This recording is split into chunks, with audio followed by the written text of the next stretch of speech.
Assalamualaikum warahmatullahi wabarakatuh. Perkenalkan, saya Sugi Sandiawan dari 4D Manajemen. Di sini saya akan membahas tentang bagaimana cara berinvestasi dengan menggunakan analisis fundamental pada aset digital. Ketika kita mulai memasuki dunia trader, pastinya kita penasaran dong dengan penyebabnya naik turun harga pada aset digital. Meskipun pasar dapat diprediksi, namun apabila kita menggunakan analisis yang baik dan benar, kita dapat memperoleh setidaknya ide mengenai skenario yang memungkinkan akan terjadi. Untuk itu kita harus tahu caranya bagaimana meminimalisir resiko-resiko atau kejadian yang tidak kita inginkan tersebut. Ada dua cara. Salah satunya dengan analisis teknikal, kemudian dengan analisis fundamental. Analisis teknikal dan analisis fundamental memiliki perbedaan, yaitu kalau analisis teknikal adalah suatu teknik analisis yang digunakan untuk memprediksi tren kemana harga bergerak dengan cara mempelajari data pergerakan harga yang lampau atau harga yang lalu. Tapi kalau analisis fundamental melihat semua informasi finansial yang terkait dengan aset digital tersebut ataupun dengan teknologi di belakangnya untuk memprediksi. Hasil dari kedua metode analisis ini seharusnya bisa saling melengkapi satu sama lain. Jadi ada beberapa analisis fundamental pada aset digital itu sangat penting dan tidak cukup untuk menggunakan satu analisis saja, yaitu analisis teknikal. Jadi pada awalnya sebelum kita membeli aset digital, kita perlu mengevaluasi dulu apakah aset digital tersebut memiliki peluang untuk bertahan dan bertumbuh. Kita harus ingat bahwa analisis fundamental pada aset digital ini berbeda dengan aset pada saham. Dikarenakan sebagai besar aset digital pada saham tidak memiliki pendapatan laba metrik tradisional lainnya. Tidak seperti saham yang memiliki laporan keuangan. Kita bisa mendapatkan informasi aset yang dapat dipercaya dengan yang pertama, kita dapat membuka situs web. Situs web di sini yaitu situs web yang biasanya kita akses yang menggambarkan tujuan dan tautannya ke white paper dan saluran komunikasi yang lainnya. Kemudian white paper dari koinnya, white paper ini adalah laporan resmi yang mengeksplorasi suatu proyek, biasanya mendiskusikan mengenai tujuan dari proyek tersebut dan aspek lainnya. Kemudian komunikasi semua case digital. Komunikasi semua case digital yang sukses memiliki setidaknya beberapa bentuk media sosial dan channel seperti Telegram, slide dan lain sebagainya. Kemudian price, untungnya sekarang ada banyak jurnalis yang menulis proyek suatu akses digital bisa berupa aspek positif ataupun negatif. Untuk itu,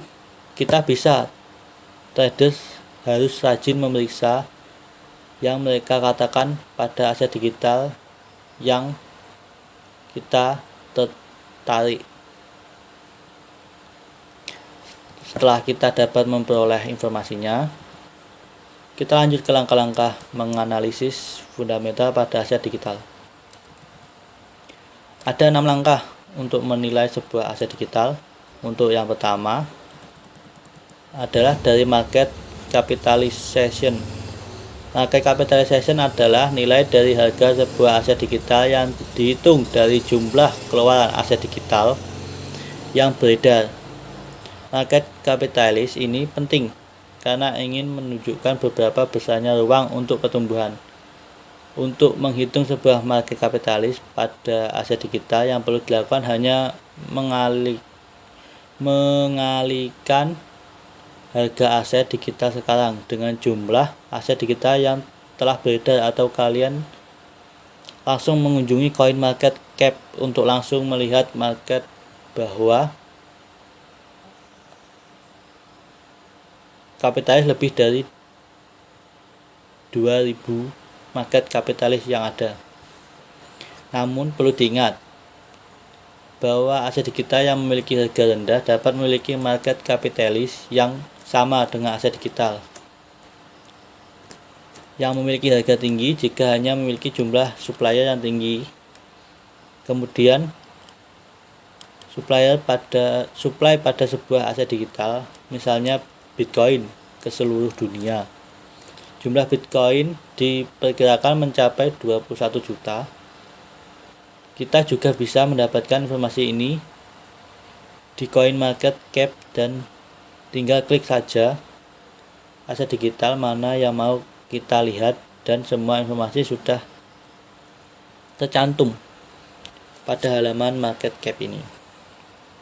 Sekarang kita lanjutkan ke langkah yang ketiga, yaitu volume trading. Volume trading ini adalah indikator yang penting atas popularitasnya sebuah aset digital. Aset digital ini memperlihatkan jumlah aset digital yang ditukar tangan selama periode tertentu. Hal ini memberikan informasi berapa banyak aset digital yang dijual ataupun dibeli selama 24 jam. Selanjutnya, pendiri dan pengembang aset digital. Pendiri atau pengembang aset digital tersebut menginvestigasi tim dalam sebuah proyek. Ini merupakan hal yang penting bagi trader, biasanya menonton wawancara atau konferensi pendirinya sebelum menginvestasikan uang kepada suatu aset digital. Kemudian yang kelima yaitu potensial roadblock. Artinya suatu yang dapat menghalangi, misalnya di mana kita harus tahu di mana proyek itu akan duduk secara legal dan juga memastikan apakah ada pesaing pada aset digital tersebut. Contohnya, Bitcoin memiliki keuntungan sebagai penggerak pertama yang membuat ia memiliki daya tarik yang signifikan. Kemudian untuk cara yang keenam, roadmap pada sebuah aset digital. Roadmap suatu proyek yang baik akan menjelaskan apa yang telah dibuat dan apa yang telah dilakukan. Semakin banyak detail yang digunakan, maka akan semakin baik untuk proyek akan berdiri sampai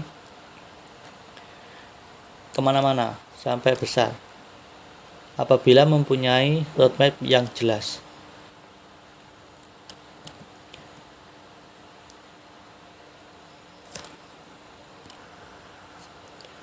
Nah, ini ada beberapa aplikasi yang dapat kita gunakan untuk trader digital. Untuk yang pertama yaitu data saham Indonesia. Jika kita ingin menggunakan aplikasi dengan tampilan antarmuka yang ideal, maka aplikasi ini cocok untuk kita gunakan. Penggerakan saham bisa kita lihat secara rinci di sini di aplikasi ini, meskipun merupakan aplikasi gratis, tapi memberikan kesempatan dan kemudahan dalam transaksi saham secara virtual. Ada beberapa fitur yang diberikan, yaitu yang pertama, data akumulasi dari broker terkemuka. Selanjutnya, daftar harga saham secara real time. Kemudian indikator teknikal. Selanjutnya data fundamental. Yang selanjutnya perhitungan fee broker serta untung dan rugi. Selanjutnya aplikasi yang dapat kita gunakan yaitu Stockbit. Ini adalah aplikasi cukup populer di kalangan trader. Saham yang terdaftar di BI atau Bursa Efek Indonesia bisa kita amati secara online. Jadi kita bisa memantau pergerakan saham yang menjadi incaran yang hendak kita jual atau yang hendak kita belilah. Aplikasi ini bisa dapat mudah di-download dan dipasang di handphone Android ataupun iPhone. Kita bisa melakukan transaksi jual beli saham dengan syarat dan ketentuan yang berlaku di aplikasi ini. Selain itu, ada juga tutorial forum online sehingga para pemula bisa belajar dengan mudah. Kemudian ada beberapa fitur dari aplikasi ini, yaitu transaksi saham yang bekerjasama dengan Sinar Mas Sekuritas. Selanjutnya, diskusi online dengan peserta aktif. Yang selanjutnya, tutorial dan belajar main saham. Lalu, daftar harga saham real time dengan tampilan profesional. Selanjutnya yaitu RTI Bisnis. Ini salah satu aplikasi yang dapat membantu kita dalam belajar investasi dan trading. Sebagai pemula, kita bisa melakukan uji coba transaksi dengan skema uang virtual. Dengan berbagai fitur yang diberikan, kita akan merasakan pengalaman menggunakan yang sesuai harapan. Fitur-fitur yang diberikan yaitu proporsional seluruh data saham Bursa Efek Indonesia. Selanjutnya, latihan jual beli dengan uang virtual, data fundamental real time, indikator teknikal, dan berita Indonesia dengan pengaturan suara. Selanjutnya yaitu aplikasi Olimtrade. Kita mungkin tidak asing dengan aplikasi ini. Aplikasi ini adalah salah satu aplikasi memungkinkan penggunanya untuk bertransaksi saham secara global. Satu alasan mengapa banyak yang memilih aplikasi ini adalah kemudahan dalam deposit dan withdraw. Sementara untuk fitur, kita bisa menikmati beberapa fitur, yaitu yang pertama, pergerakan saham di seluruh dunia dengan data real time. Kemudian data transaksi jual beli saham didukung bank lokal untuk deposit dan withdraw. Kemudian berita dan informasi seputar saham. Selanjutnya uang virtual untuk latihan bertransaksi bagi pemula atau yang baru belajar.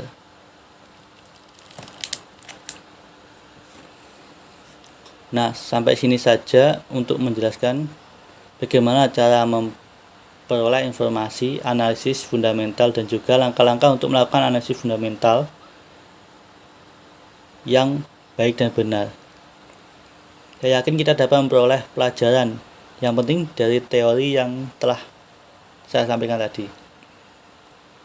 Sekian dari saya. Jika ada kurang lebihnya saya mohon maaf. Wabillahi taufiq wal hidayah. Wassalamualaikum warahmatullahi wabarakatuh.